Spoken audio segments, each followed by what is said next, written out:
a student asks a question in a forum, then somebody has to say, well, because this is 24/7, so who answers the question? Should you have a set forum, or will somebody answer that later, or is that going to come up in the next week? So let's just leave it and see. Or let's wait and see the student answer it first. Let's get a bit of engagement going on. How do you have that discussion if you've got a tutor on duty, me and Ian both in the forum, and the admin person? It should be set up from many to many, not one to many. Yeah. And we're just one to many. As soon as there's really only one presenter.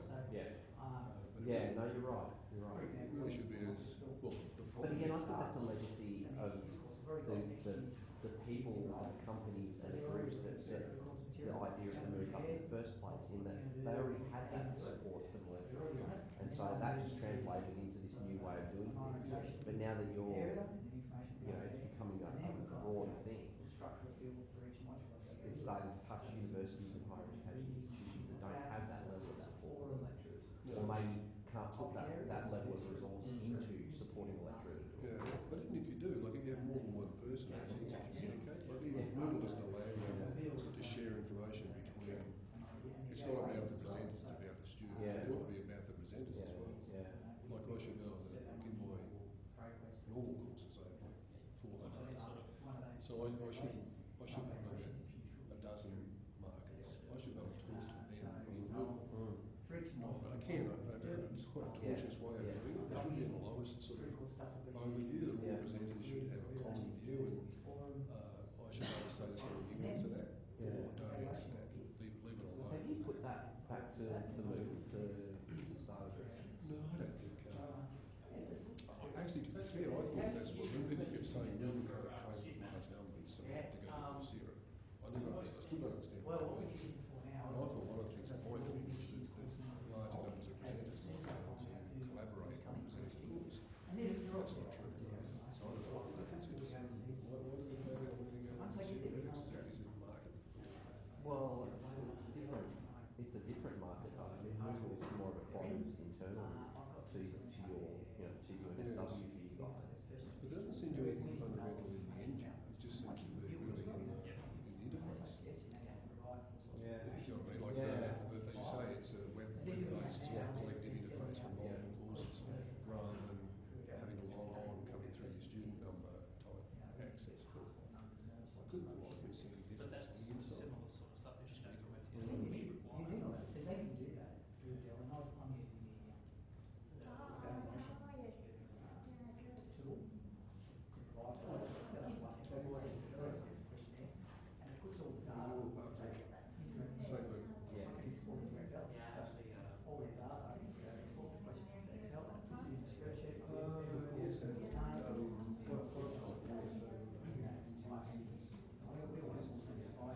Just, okay, Steve, I'll leave it to you. Well, good afternoon, ladies and gentlemen. Well, I've got to mic up, haven't I? Oh, you might myself. Yeah, you got 30 seconds to mic up. Welcome to the first of a series of 3 sessions on MOOCs, or Massive Open Online Courses. We've just got a few people dwindling, but we'll get going or we'll run out of time. I'm the chair for the 3 sessions. My name's Squadron Leader Steve Tubby.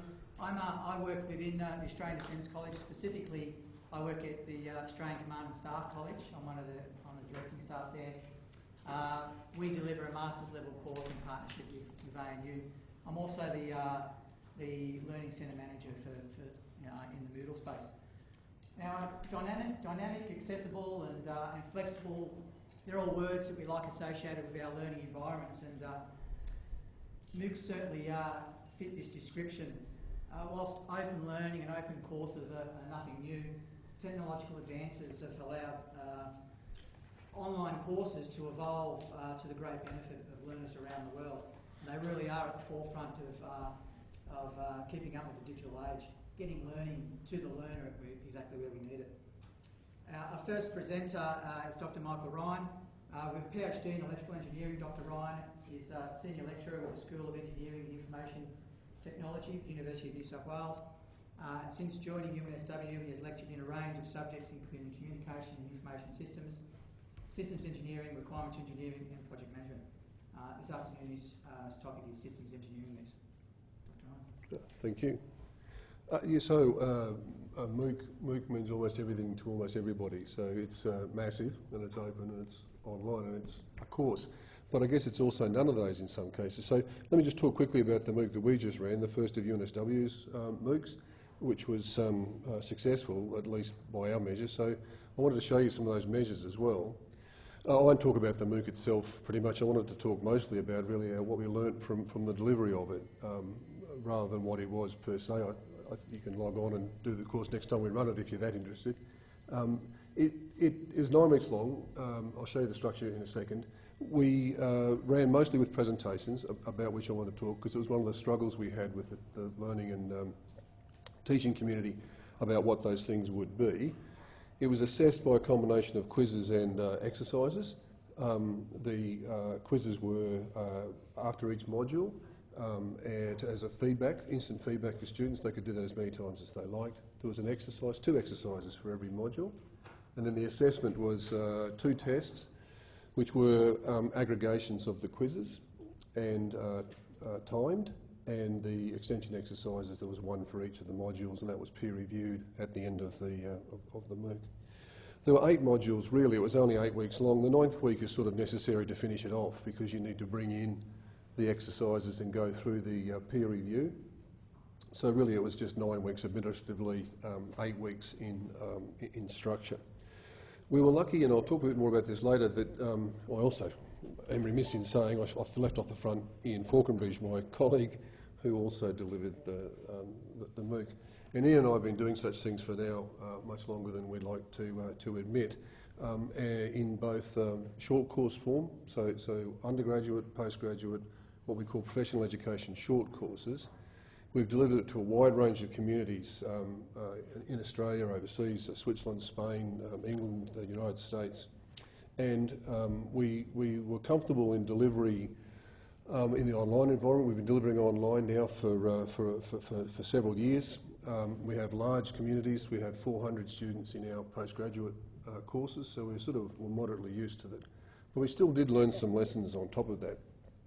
And so effectively the course was based on our delivery of those courses, and mostly what we would call professional education courses, that is systems engineering to non-engineers or to non-systems engineers.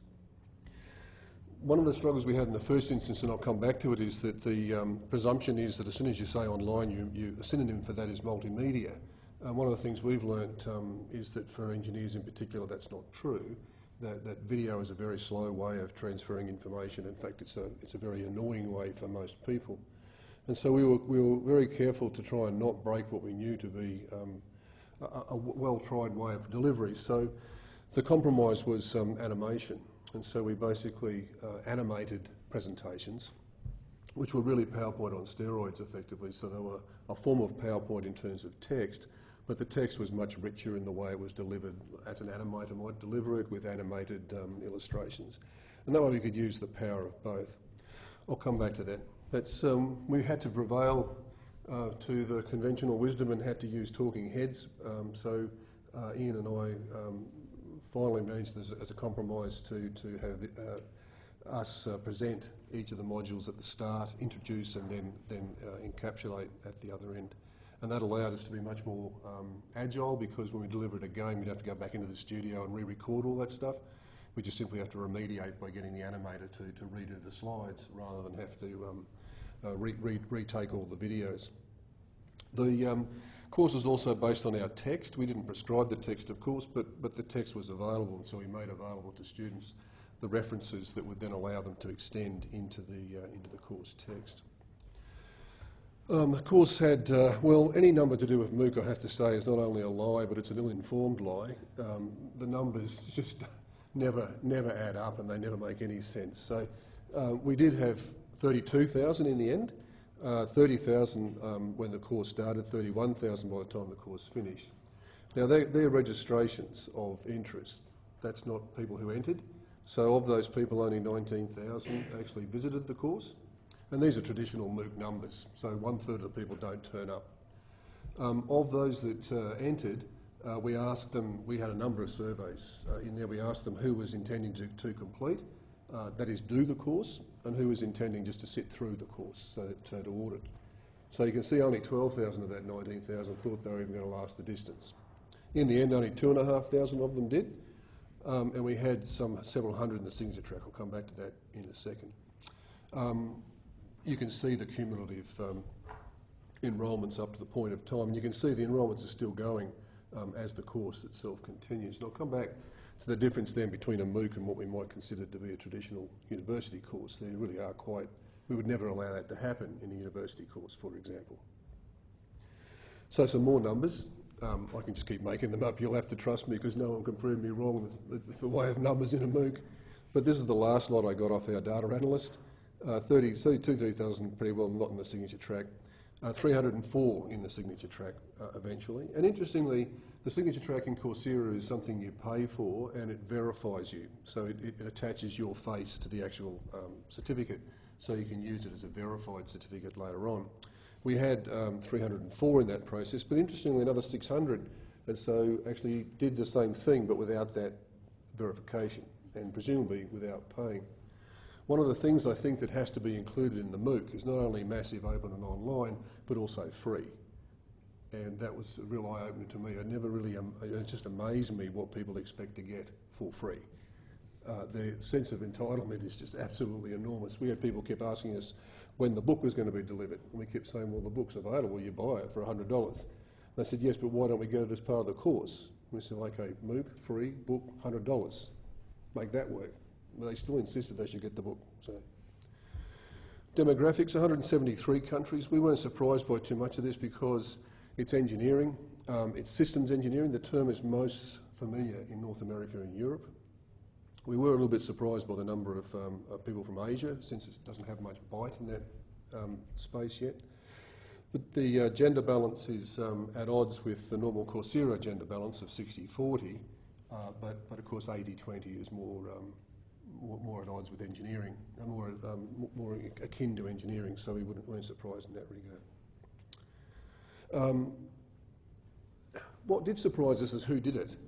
It was sort of out of our experience base. Mostly we talk to, in our professional education, we'll talk to people who are graduates, most likely, and who've been started in their careers for the first couple of years, 2, 3, 4, 5 years, sometimes a little later, and every now and again an older, I can't say that anymore, can I, a late-term person in their career who might be rebadging. But you can see here we had 180-something PhD, people with PhDs, very large number of people with master's degrees by comparison, and bachelor's degrees. You can see also by their employment, just over half of them were employed full-time. The remainder are doing it out of genuine interest, not even related to any employment particularly, although some reported that they were doing it thinking they might like to be in this space.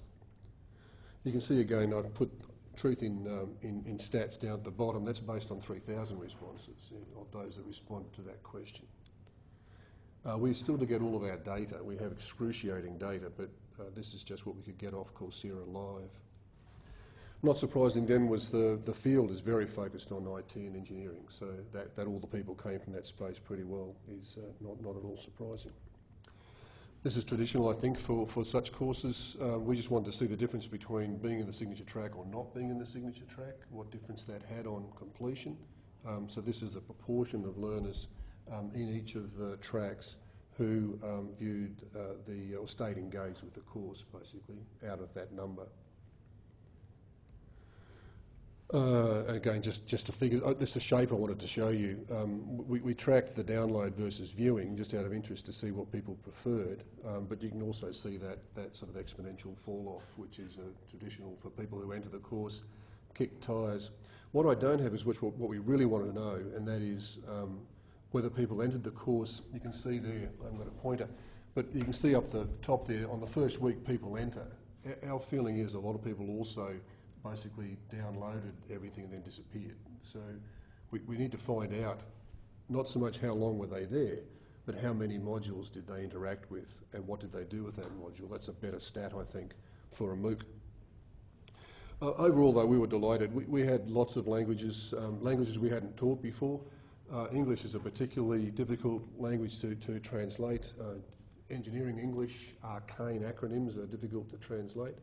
So to get we asked at the end of every video, of which there were 3 or 4 per module, these questions, and to get 4 out of 5, I think is pretty good. So, and with a reasonable response rate. So we were quite happy with that.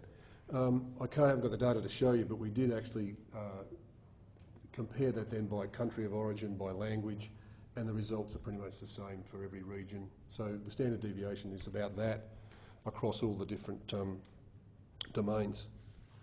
So, interesting things. We stood on shoulders, really, as I said before. We came off the base of regularly teaching 200 to 400 students in our online courses, and so we've learnt by bitter experience how to teach. What was interesting to me, again, it reinforced to me that there's still, in engineering courses, mostly students lurk. We haven't measured the number of lurkers yet, but the number who are active in bulletin, chat rooms and so on, and the various fora, we're about the same as we would get on our postgraduate courses. That is, many people are interested in listening, perhaps, or checking in, but not many people are interested in engaging full on in the discussion of it. And of course, that tends to be bimodal.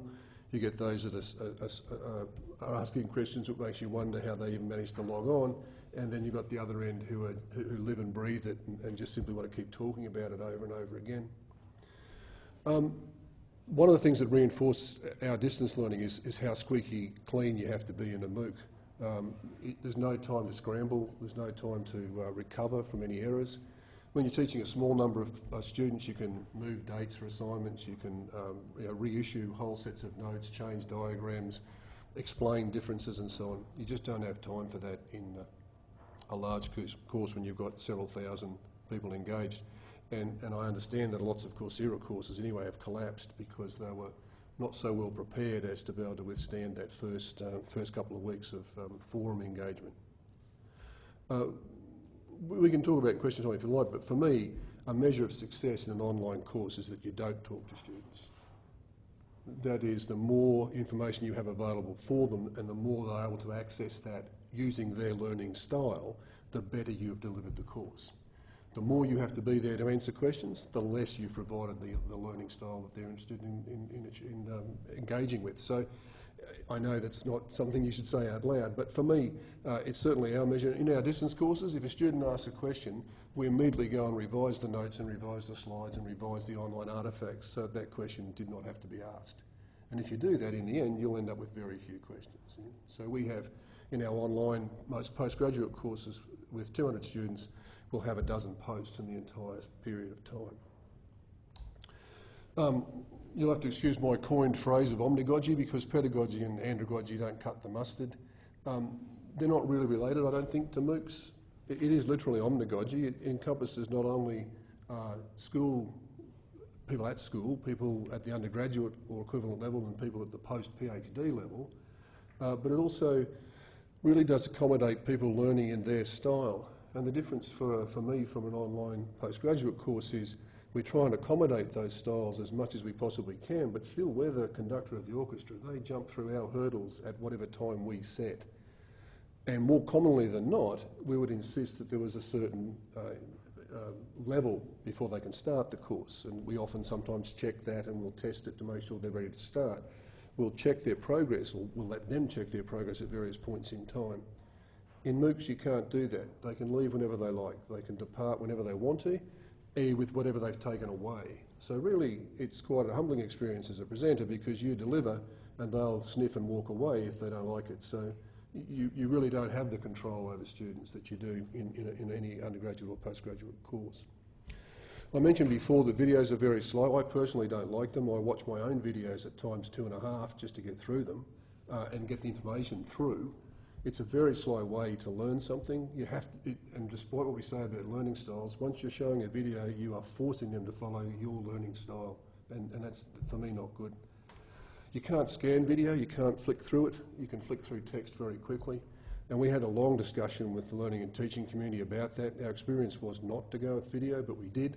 And of course, the only time the forums were used, about 1/3 of the posts were about why can't we have text, why can't we have text, why can't we have text.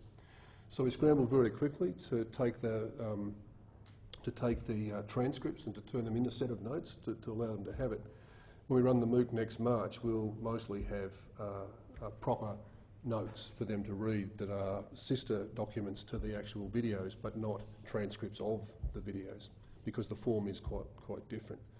And I'll be interested to see in that because no one, there's all these common views of how the world works, but there's no testing of those views. And I really would like to see what would happen if you gave a student a choice between downloading and watching videos and reading text. And I'm willing to bet you $1 million that they'll take the text every time in this sort of course. Yeah? I'm not talking about all courses, of course.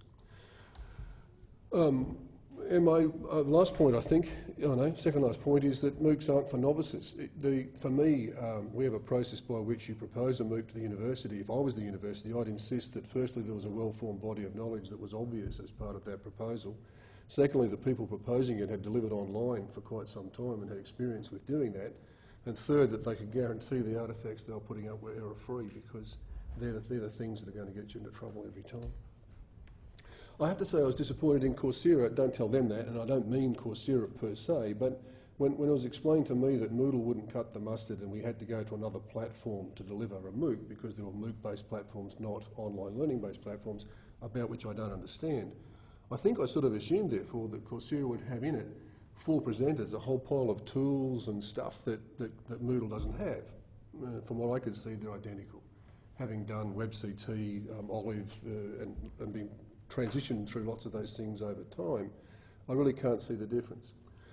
They still set up for me for large numbers of students but small numbers of presenters, probably only one. If Coursera is to be useful for MOOCs, then there has to be a many-to-many support, not one-to-many. And what I would like is to have, we had 16 teaching assistants allocated, we only used half that number. But if you're going to run shifts on being available in a chat room 24/7, then somebody has to sit over the top and give guidance about answer that question, don't answer that question, leave that till tomorrow, wait and see if a student answers, etc.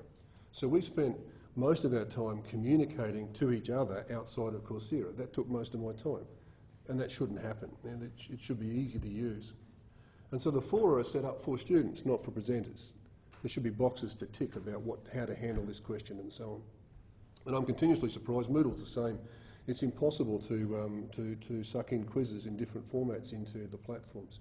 And it really ought to be easier than it is, at least to get it in there as text and to manipulate it. Coursera is very hard to manipulate quizzes. You can't copy a subset of quizzes into a test, for example. You have to retype every time. We retyped a few in a hurry and we made a couple of mistakes, and about 1/3 of the forum posts was about those mistakes in those quizzes.